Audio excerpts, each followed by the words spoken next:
আসসালামু আলাইকুম, welcome to Pragati ERP. আজকে আমরা প্রগতি ইআরপির ফ্যাক্টরির একটা ছোট অংশ reagent store. Reagent store means এখানে আমাদের যারা হচ্ছে কিউসি ল্যাবে কাজ করেন, যে কিউসি ল্যাবে আমাদের বিভিন্ন ধরনের পরীক্ষা নিরীক্ষা করার জন্য, কিউসি টেস্ট করার জন্য আমাদের কিছু রিএজেন্টের প্রয়োজন হয় এবং সেটার একটা ইনভেন্টরি আমাদের এখানে থাকে। সো ওই ইনভেন্টরিটা আমরা কীভাবে ম্যানেজ করব সেটার জন্য আমরা এখানে একটা অপশন তৈরি করি এবং সেটার নাম রিএজেন্ট স্টোর নামে আমরা নামকরণ করি। তো চলুন আমরা দেখি কীভাবে আমরা রিএজেন্ট স্টোরের কাজটা করব। তো সর্বপ্রথম আমাদের যেটা করতে হবে সেটা হলো লগ ইন করতে হবে। লগ ইনে ক্লিক করে আমরা আমাদের ইউজার আইডি পাসওয়ার্ড দিয়ে লগ ইন করবো।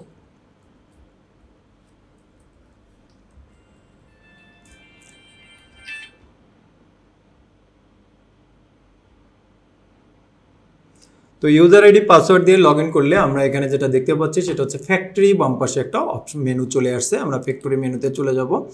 ফ্যাক্টরি মেনুতে যাওয়ার পরে আমরা দেখেন এখানে ডান পাশে একটা আইকন দেখতে পাচ্ছি রিএজেন্ট স্টোর। তো রিএজেন্ট স্টোরের ভিতরে গিয়ে আমাদেরকে রিএজেন্ট স্টোরের ইনভেন্টরিটা ম্যানেজ করার কাজগুলো করতে হবে। সর্বপ্রথম যে আইকনটা আছে সেটা হচ্ছে রিএজেন্ট ইনফরমেশন। তো রিএজেন্ট ইনফরমেশনে আমরা যদি ক্লিক করি তাহলে আমাদের বর্তমানে আমরা যে সমস্ত রিএজেন্টগুলো ব্যবহার করি তার একটা লিস্ট এখানে চলে আসবে, যেগুলো অলরেডি আমার লিস্ট সফটওয়্যারে এন্ট্রি করা আছে। তো লিস্টে আমরা পাচ্ছি নাম, measurement unit, description, reorder level, import type, specification. নাম, মেজারমেন্ট ইউনিট আমরা বুঝতে পারতেছি। ডেসক্রিপশন যদি এর আলাদা ধরনের কোনো পরিচয় এখানে দেওয়ার দরকার হয়, যেমন এটার কালার এরকম, এটার ফ্লেভার এরকম যদি কোনো কিছু থাকে। রিঅর্ডার লেভেল মানে হচ্ছে স্টক কিপিং লেভেল, অর্থাৎ আমাদের স্টক কতটুকু থাকার হইলে পরে আমাদেরকে নতুন প্রকিউরমেন্টে যেতে হবে, সেই লেভেলটাকে আমরা বলতেছি রিঅর্ডার লেভেল। যদি আমার এই রিএজেন্টটা নর্মালি এর নেচার হয় যে এটাকে ইম্পোর্ট করতে হয়, তাহলে আমরা ইম্পোর্ট টাইপ এটাকে দিব ইম্পোর্ট। যদি এটা আমার লোকাল মার্কেট থেকে কেনা যায় তাহলে আমি সেটাকে দিব লোকাল। স্পেসিফিকেশন বিপি, আইএনএন, এই ধরনের বিভিন্ন ধরনের যে স্পেসিফিকেশনগুলো আছে আমরা সেটা দিব। যদি আমার এক্সিস্টিং লিস্টের ভিতরে কাউকে সার্চ করতে হয়, কোনো রিএজেন্টকে সার্চ করতে হয়, তো আমরা এখান থেকে লিখলে সার্চ হয়ে যাবে, টোটাল লিস্টের ভিতরে এটা সার্চ হবে। আবার যদি কি না আমরা কোনোটা ভুল আছে আমরা এডিট করতে চাই, তাহলে আমরা কি করব, অ্যাকশন বাটন থেকে ডান পাশে এডিট বাটনে ক্লিক করব। এডিট বাটনে ক্লিক করলে তার এক্সিস্টিং ইনফরমেশনগুলো এখানে চলে আসবে।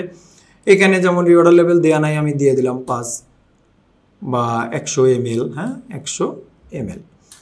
তো এটা ইম্পোর্ট টাইপ আমি দিলাম যে এটা ইম্পোর্ট, সো দিয়ে আমরা সেভ করব। যদি আমার নতুন কোনো এন্ট্রি করতে হয় তাহলে আমরা অ্যাডে যাব। আর যদি আমার কোনো অপ্রয়োজনীয় তথ্য এখানে থাকে যেটা আমার কোনো কাজে লাগে নাই অথবা লাগবে না, সেটাকে আমরা ডান পাশ থেকে ডিলিট করতে পারবো। তবে ডিলিটের ক্ষেত্রে মনে রাখতে হবে, যদি তার কোনো রিএজেন্টের ট্রানজ্যাকশনাল ডাটা থাকে, অর্থাৎ এটা দিয়ে আপনি যদি পরবর্তী কোনো ধাপে কাজ করে থাকেন তাহলে সেটার আপনি ডিলিট করতে পারবেন না, কারণ হিস্ট্রিক্যাল ডাটা আমাদের অবশ্যই সবসময় কাজে লাগে। তো এরপরে যদি কোনো নতুন রিএজেন্ট আপনার এন্ট্রি করার প্রয়োজন হয়, আপনি অ্যাডে ক্লিক করবেন। অ্যাডে ক্লিক করে সর্বপ্রথম যেটা দিতে হবে সেটা হচ্ছে রিএজেন্টের নাম। আমরা দিলাম যে এটা হচ্ছে SART material, something like this, কিছু একটা নাম। দেন আমরা এটার ইউনিট দিলাম ml, হ্যাঁ ফাইন, আমার লিস্টে আছে, এখান থেকে সিলেক্ট করে দিব। যদি কোনো ইউনিট থাকে যে ইউনিটটা এর আগে কখনো আসে নাই বা সেটা আমাকে ইউনিট থেকে, কনফিগারেশন থেকে অ্যাড করে আসতে হবে। আচ্ছা, আমরা এখানে দিলাম এটা ml। দেন হচ্ছে যদি এটার স্পেশাল কোনো ডেসক্রিপশন থাকে সেটা আপনি এখানে ইউজ করবেন।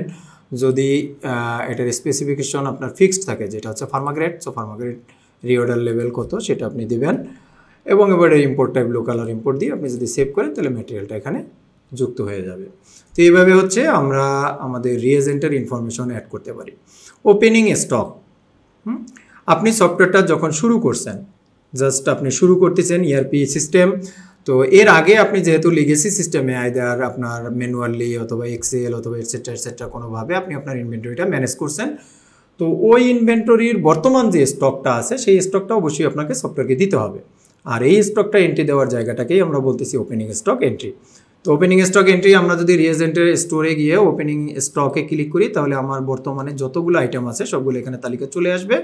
আমরা জাস্ট কোয়ান্টিটির ঘরে এটাকে এডিট করে আমরা এখানে এখানে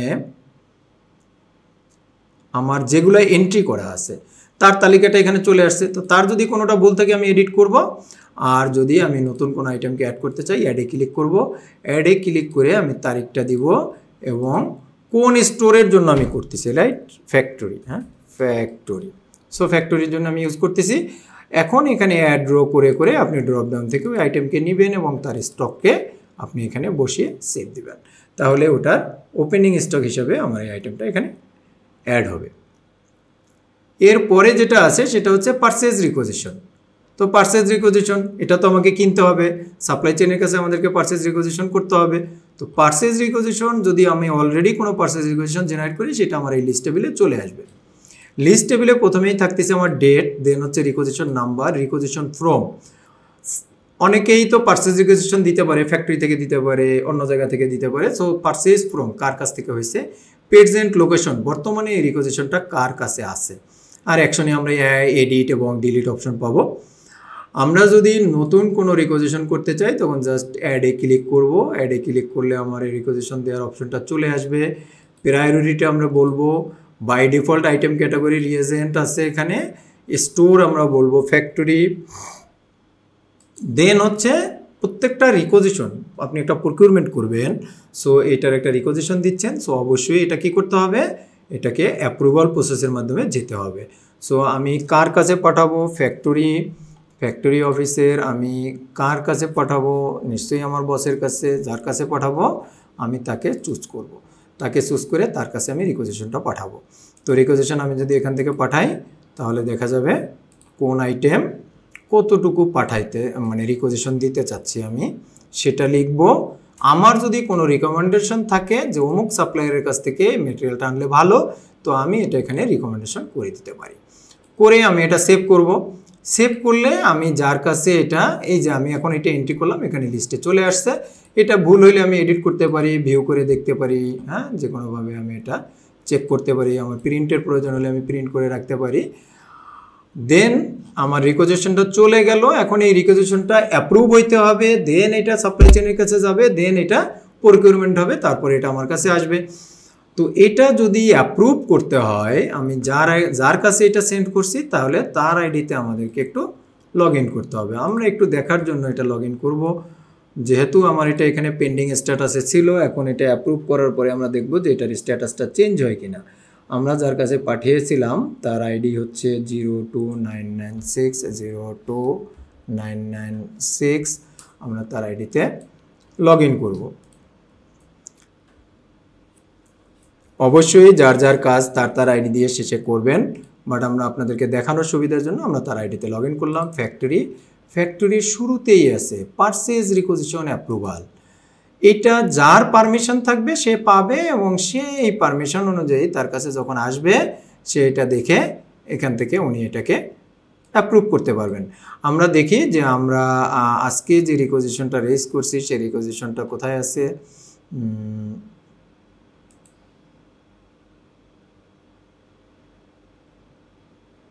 শুরুতেই থাকার কথা ছিল 19/5/2025 সোমা দাস আমরা পাঠিয়েছিলাম। এটার স্ট্যাটাস পেন্ডিং আছে। সো আমরা এটাকে এডিট করব। এডিট মিনস এটা টেক অ্যাকশন। তো এখান থেকে আমরা কি করব, আমরা এটাকে অ্যাপ্রুভ করে দিব। তো অ্যাপ্রুভ করার সময় আমরা এই পারচেজ রিকোজিশনটা কি করব, কর্পোরেট সাপ্লাই চেনকে আমরা পাঠিয়ে দেব, হ্যাঁ, দেন অ্যাপ্রুভ। সো এটা আমাদের কাছ থেকে ফ্যাক্টরি এন্ড থেকে এটা সাপ্লাই চেনের কাছে চলে গেল। সাপ্লাই চেন দেন ফার্দার তাদের কাজগুলো করবে। তো সেটা আমরা পরে দেখব, অথবা আমাদের সাপ্লাই চেন যে মডিউলটার ভিডিও আছে আমরা সেখানে গিয়ে দেখব। আমরা আবার পুনরায় যে আইডি থেকে রিকোজিশনটি দিয়েছিলাম আমরা সেই আইডিতে ব্যাক করতেছি। আমাদের কিউসির যে আইডিটা আছে 032, ওকে ফাইন, আমরা এই আইডি পাসওয়ার্ড দিয়ে লগ ইন করব। তো ফ্যাক্টরি আমার রিয়েজেন্ট স্টোর পারচেজ রিকোজিশন। এখন যদি আমি পারচেজ রিকোজিশনে যাই, এখানে ওটা অলরেডি অ্যাপ্রুভ হয়ে গেছে। আমরা তারপরে যেখানে যাব সেটা হচ্ছে রিসিভের ক্ষেত্রে একই বিষয়, আমাদের সাপ্লাই চেইন থেকে পারচেজ ওয়ার্ক অর্ডার দিবে। ওয়ার্ক অর্ডারটা এখানে আমি ড্রপ ডাউনে পাবো। এই পিও নাম্বার পারচেজ অর্ডার বা পিও নাম্বার, সেই পিও নাম্বারটা অনুযায়ী আমি যখন এখানে সিলেক্ট করব অটোমেটিক আইটেমগুলো এখানে চলে আসবে। আমি শুধুমাত্র রিসিভ কোয়ান্টিটির ঘরে কোয়ান্টিটি লিখে সেভ দিব। এখানে আমার যদি পার্সিয়াল আসে, যতটুকু আসবে, আমার অর্ডার কোয়ান্টিটি ছিল 100 ml, আমাকে 50 ml দিছে, সো আমি 50 ml রিসিভ করব, যাতে আমি পরবর্তীতে আবার এটাকে রিসিভ করতে পারবো এবং আমার প্রিভিয়াস রিসিভ কোয়ান্টিটির ঘরে আগের রিসিভ কোয়ান্টিটিটা দেখা যাবে। তো এইভাবে হচ্ছে আমরা রিয়েজেন্টটাকে রিসিভ করব। এরপরে হচ্ছে কনজামশন রিকোজিশন, অর্থাৎ আমার তো স্টকে আসলো, এখন আমি টেস্ট করব, আমি অন্য প্রোডাক্টকে টেস্ট করব, আমার রিয়েজেন্টের প্রয়োজন, তো আমি এখান থেকে রিকোজিশন দিতে পারবো। তার জন্য আমাকে কোথায় যেতে হবে? রিয়েজেন্ট স্টোরে কনজামশন রিকোজিশন। তো কনজামশন রিকোজিশনে আমি কনজামশনের রিকোজিশন দিব, আর এখানে যে টেবিলটা আছে সেই টেবিলটাতে আমার প্রিভিয়াস রিকোজিশনগুলো দেখাচ্ছে, এবং এখানে একটা প্রিন্ট বাটন আছে। আমরা যদি এটা প্রিন্ট বাটনে ক্লিক করি তাহলে দেখা যাবে যে আমি কী কী আইটেম নিয়েছিলাম সেটা এখানে দেখাবে। আমি চাইলে এটাকে প্রিন্টও করতে পারবো। আর যদি নতুন রিকোজিশন দিতে চাই তাহলে আমাকে অ্যাডে ক্লিক করতে হবে। অ্যাডে ক্লিক করে অটোমেটিক্যালি আমার যে আইডিগুলো জেনারেট হওয়ার সেগুলো জেনারেট হয়েছে। যেমন আমার এমপ্লয়ি আইডি, যিনি আমি লগ ইন আছি, আমার রিকোজিশন ডেসক্রিপশনে এটা হচ্ছে ডেজিগনেশন, দেন এখানে হচ্ছে রিকোজিশন ডেট, তারপরে হচ্ছে রিকোজিশন নাম্বারটা অটোমেটিক জেনারেট হলো, ডেটটা চলে আসছে। ফরওয়ার্ডিং অফিস, আমাকে রিকোজিশন দিলে অবশ্যই এটা ফরওয়ার্ড করতে হবে। সো আমি এটা ফ্যাক্টরি অফিসে আমরা অন্য কাউকে এটাকে ফরওয়ার্ড করতেছি, যেমন ওনাকে আমি ফরওয়ার্ড করতেছি স্টোর ইনচার্জ। এখান থেকে অ্যাড রো করে আমি এক বা একাধিক ম্যাটেরিয়ালকে রিয়েজেন্টকে রিকোজিশন করতে পারবো। যেমন এটা দিলাম আমি 20 গ্রাম, 20 ml। দেন আরেকটা আমি দিতে পারি, স্টক যদি থাকে আমি দিতে পারবো, এটা দিলাম 1। তো এইভাবে দিয়ে অথবা দিয়ে আমি সেভ দিয়ে দিলাম। সেভ দিলে এই রিকোজিশনটা আমার হচ্ছে স্টোরের কাছে চলে গেল। স্টোর এখন এই রিকোজিশনের উপরে ভিত্তি করে আমাকে ম্যাটেরিয়ালটা ইস্যু করবে। তো স্টোরের তিনি কি করবেন, রিয়েজেন্ট স্টোরে উনি এই মেনুটার পারমিশন পাবেন, ইস্যু অ্যাজ পার রিকোজিশন এখানে আসবেন। দেখেন আমরা যে আইডি থেকে রিকোজিশন দিছি সেই আইডি থেকে যখন এটা দেখতেছি তখন আমাকে দেখাচ্ছে আমার কোনো রিকোজিশন নাই, বাট আমরা যার কাছে পাঠিয়েছিলাম তার কাছে তার অফিসের আইডি দিয়ে আমি যদি লগ ইন করি তাহলে আমরা দেখব যে আমরা রিকোজিশনটা পাচ্ছি 02953।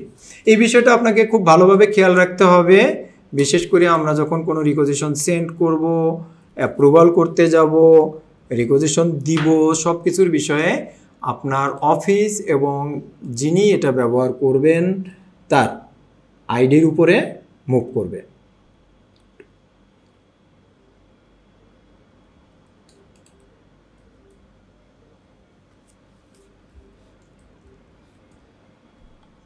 সো আমরা স্টোরের আইডি দিয়ে আমরা লগ ইন করলাম, আমরা ফ্যাক্টরিতে আসলাম, ফ্যাক্টরি থেকে আমরা রিয়েজেন্ট স্টোরে আসলাম, ইস্যু অ্যাজ পার রিকোজিশনে ক্লিক করলাম। ডাটা নেই, তাহলে আমরা কোথাও ভুল করেছি। আমরা একটু আবার ব্যাক করব, ব্যাক করে আমরা স্টোরে কিউসির যে আইডিটা ছিল সেটা দিয়ে একটু আমরা 03 এই আইডিটাতে আমরা আরেকবার একটু যাব।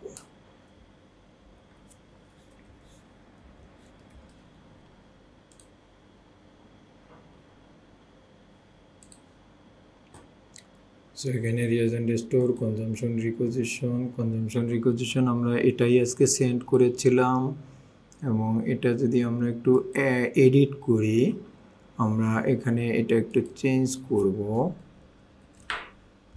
করে আমরা এটাকে দিব, দিয়ে আমরা এটা সেভ করব।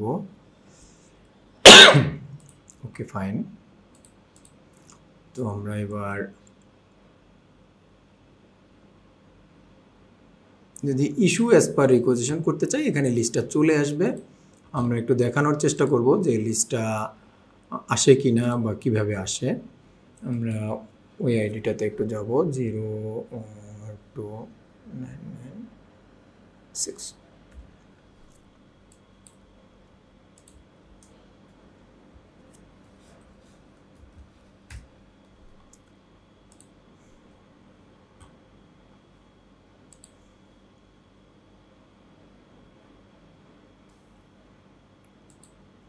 ওকে, ইস্যু অ্যাজ পার রিকোয়েজিশন, আমরা ইস্যু অ্যাজ পার রিকোয়েজিশনে যদি চলে আসি, এখানে আমরা দেখতেছি একটা এডিট বাটন আছে এবং এটার স্ট্যাটাসে দেখাচ্ছে পেন্ডিং।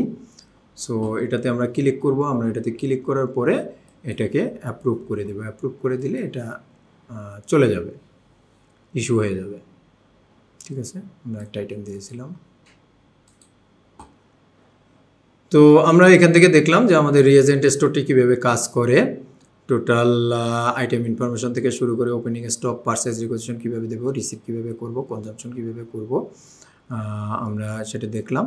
হ্যাঁ, তো কনজাম্পশনে আমরা যেটা দেখতেছিলাম যে আমাদের এখানে এডিটে ক্লিক করলাম, এডিটে ক্লিক করলে এখানে চলে আসলো এবং আমি আমার ইস্যু কোয়ান্টিটি, এটা যদি আমি ইস্যু সেট দিই তাহলে এটা ইস্যু হয়ে গেল। তো এভাবে আমাদের হচ্ছে রিএজেন্ট স্টোর। আমরা যদি রিএজেন্ট স্টোরের রিপোর্ট দেখতে চাই তাহলে আমাদের এখানে যে রিপোর্ট অপশনটা আছে, রিপোর্টের ভিতরে রিএজেন্ট স্টোর একটা অপশন আছে, আমরা এটাতে আসব। এটাতে আসলে আমরা এখানে রিএজেন্ট স্টোর ড্রপডাউন পাচ্ছি। এখানে আমি কি পাচ্ছি, কারেন্ট স্টক, আইটেম ব্যালেন্স, আইটেমের শর্ট আইটেম যেটা, অর্থাৎ যেটা আমাদের রিঅর্ডার লেভেলের নিচে চলে আসছে, আমরা সেই রিপোর্টটা এখানে আলাদাভাবে দেখতে পাবো। আমরা যদি এটাতে ক্লিক করি তাহলে এখানে আমাকে দেখাবে কোন কোন আইটেম এই মুহূর্তে আমাকে প্রকিউরমেন্টে যেতে হবে। আইটেম কারেন্ট স্টক মানে এই মুহূর্তে আমার বর্তমানে রিএজেন্টের স্টক কোন আইটেমের কতটুকু আছে। আর এটা হচ্ছে ব্যালেন্স রিপোর্ট। ব্যালেন্স রিপোর্ট সাধারণত আমরা ওই রিপোর্টগুলোকে বলি যে এত তারিখ থেকে এত তারিখ পর্যন্ত আমার আইটেম ব্যালেন্স রিপোর্ট। তাহলে এখানে যেটা থাকে যে ওই ডেটের আগে আমার ওপেনিং কত ছিল, রিসিভ কত হয়েছে, ইস্যু কত হয়েছে, ক্লোজিং কত হয়েছে, অর্থাৎ টোটাল ট্রানজ্যাকশন রিপোর্ট। তো বন্ধুরা, এই ছিল আমাদের রিএজেন্ট স্টোর। আশা করি আপনারা এখান থেকে উপকৃত হবেন। Progoti ERP. Simplify, automate, grow.